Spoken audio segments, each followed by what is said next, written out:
I still remember the exact moment my life fell apart. It wasn't the day my wife asked for a divorce. It wasn't the day she moved out. It wasn't even the day the judge signed the papers and officially ended 12 years of marriage. It was the day I walked into my empty apartment carrying a cardboard box full of things I used to call my life. One couch, one folding table, a mattress on the floor. That was it. At 38 years old, I had somehow become a stranger in my own story. And if you had asked my ex-wife Emily, she would have told you I deserved every second of it. The crazy thing? For a long time I believed her. My name is Daniel Carter. I grew up in Columbus, Ohio, middle-class family. Nothing special. My father worked construction. My mother taught second grade. They taught me that if you worked hard, stayed loyal, and treated people right, things would eventually work out. What they forgot to teach me was what happens when the person you trust most decides to use those qualities against you. I met Emily when I was 24. She was beautiful, smart, confident. The kind of woman who could walk into any room and immediately become the center of attention. When she smiled at me for the first time, I felt like I had won the lottery. For years, I believed I had. The beginning was perfect. At least that's how it looked. We got married after 3 years, bought a house in a suburb outside Columbus, had dreams, plans, conversations about children, vacations, growing old together, normal stuff, the kind of future millions of couples imagine. I worked in software consulting, long hours, good income. Emily worked in marketing. She was ambitious, driven, always chasing bigger opportunities. At first, I admired that. I wanted her to succeed, so whenever sacrifices had to be made, I made them. If her job required relocation opportunities, I adjusted. If she needed support, I provided it. If she wanted another degree, I paid for it. I wasn't keeping score. That's what marriage is supposed to be, or at least that's what I thought. The first crack appeared around year 7. It was small, easy to ignore. Emily became distant, not cruel, not cold, just absent. Conversations became shorter, debt nights disappeared. Her phone suddenly became more important than anything happening around her. Every concern I raised somehow became my fault. You're overthinking. You're too sensitive. You're imagining things. I heard those words so often they became background noise. Eventually, I stopped asking questions. That was my mistake, because while I was trying to save the marriage, Emily had already started planning her exit. I just didn't know it yet. One Friday afternoon, I got a call from my friend Mark. He sounded uncomfortable. Nate, I need to ask you something. Sure. Is everything okay between you and Emily? My stomach tightened. Why? Long pause. I saw her. Saw her where? Dinner downtown, okay?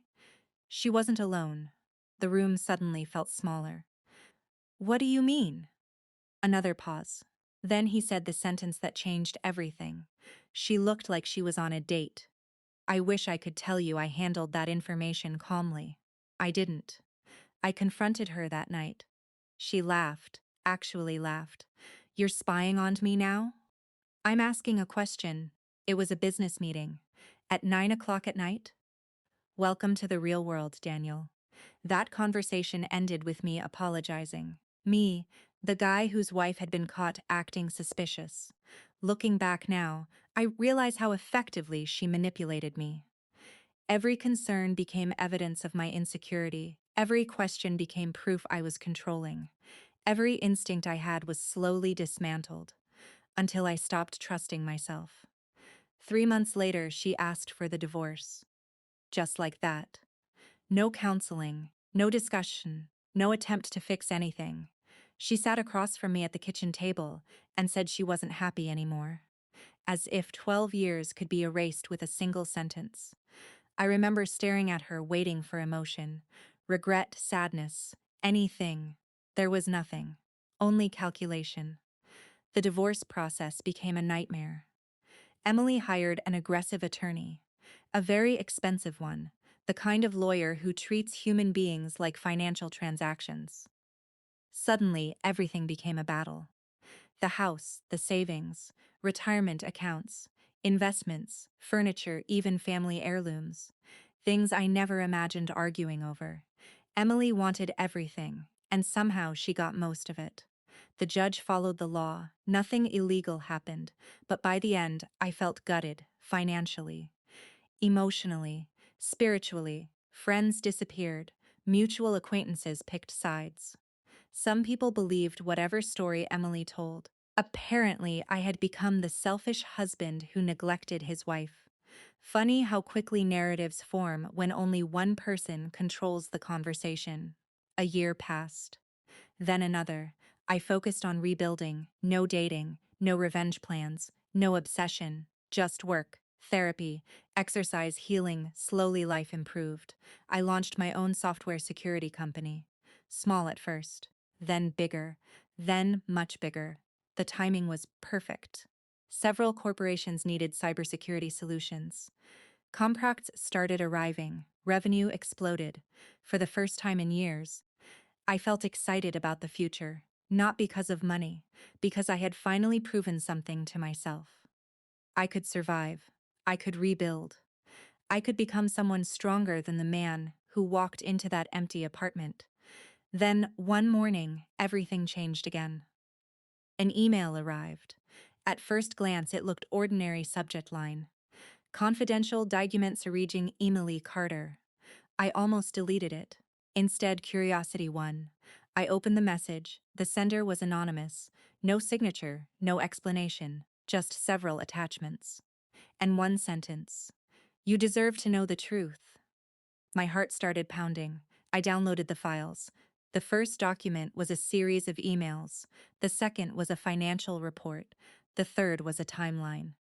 As I read through them, the blood drained from my face, because suddenly the divorce wasn't what I thought it was.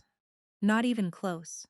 According to the documents, Emily's relationship hadn't started after our marriage collapsed. It had started nearly 3 years before the divorce. 3 years, while I was paying bills, supporting her career, working overtime, planning vacations, talking about our future. She had been living a completely different reality. The man involved wasn't just a boyfriend. He was a senior executive at a company she worked with. And the deeper I read, the worse it became. The documents suggested something else, something far more serious. Large financial transfers, hid accounts, undisclosed assets, money that had never appeared during divorce proceedings. I sat frozen in my office, staring at the screen, unable to process what I was seeing. Part of me wanted to believe it was fake. Another part already knew it wasn't, because suddenly years of strange behavior made sense. Every unexplained trip, every secretive phone call, every defensive reaction, every accusation, all of it. For the first time since the divorce, the puzzle pieces finally fit together. But the biggest shock wasn't discovering Emily had lied. It was discovering who sent the email. Because later that afternoon, another message arrived. Only 3 words. I was there.